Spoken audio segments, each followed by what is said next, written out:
Assalamualaikum dan salam sejahtera. Sekarang telah masuk tahun 2020 dan banyak peranti yang baru yang didatangkan dengan ciri-ciri yang sangat berguna. Sedangkan peranti di kelas pertengahan sekarang ini juga dapat melakukan kerja-kerja berat di mana peranti flagship beberapa tahun lepas sahaja dapat lakukan. Jadi, adakah peranti kelas pertengahan 2 tahun lepas seperti Samsung Galaxy J4 Plus ini dapat menandingi peranti kelas pertengahan pada tahun ini? Tapi sekarang saya tak nak membandingkan peranti. Kalau macam tu, adakah Samsung Galaxy J4 Plus masih dapat digunakan pada tahun 2020 ini? Mari kita mulakannya.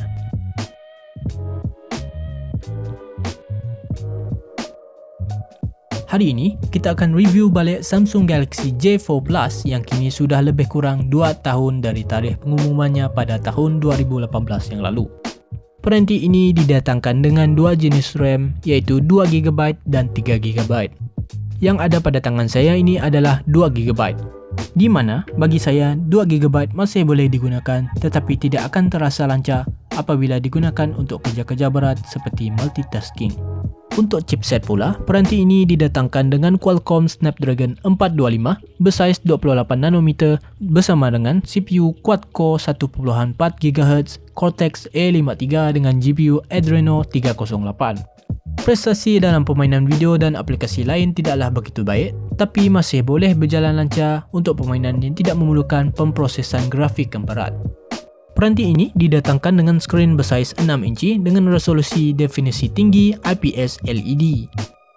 Dengan skrin to body ratio 73.6% ini menunjukkan skrin yang besar di mana kebanyakan peranti baru kini mempunyai skrin yang besar dengan saiz badan yang kecil. Peranti ini juga mempunyai sistem operasi Android 8.1 Oreo dan boleh dinaik taraf ke Android 9 dengan versi One UI 1.0 iaitu launcher home yang baru berbanding TouchWiz yang sudah lama. Saya tahu sekarang telah masuk Android 10 dengan TouchWiz 2.0 di mana tidak lama lagi akan datang sistem operasi baru iaitu Android 11.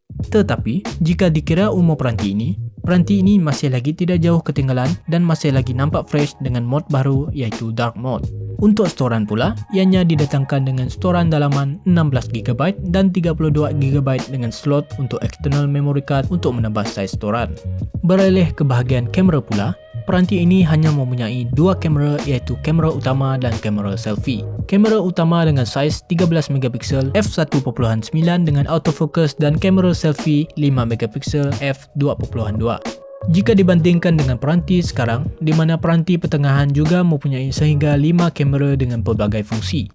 Walau bagaimanapun, ianya bergantung dengan anda sama ada anda menggunakannya untuk mengambil gambar secara profesional ataupun secara biasa. Bagi saya, dengan satu kamera belakang masih lagi okey dan hasil gambarnya juga masih lagi boleh diterima.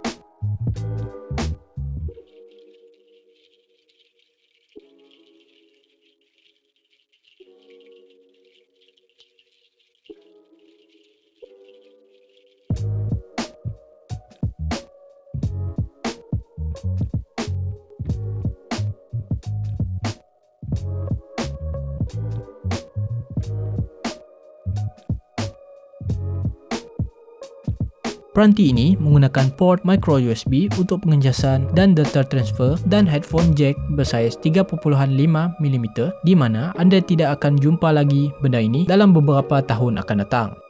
Untuk bateri pula, ianya mempunyai kapasiti sebanyak 3300 mAh iaitu agak besar untuk peranti ini bertahan sepanjang hari.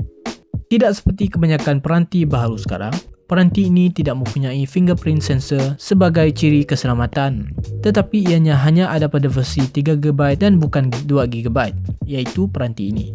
Walaupun ciri ini tidak ada pada versi ini, saya masih lagi boleh menggunakan ciri keselamatan lain seperti pin, pattern dan lain-lain.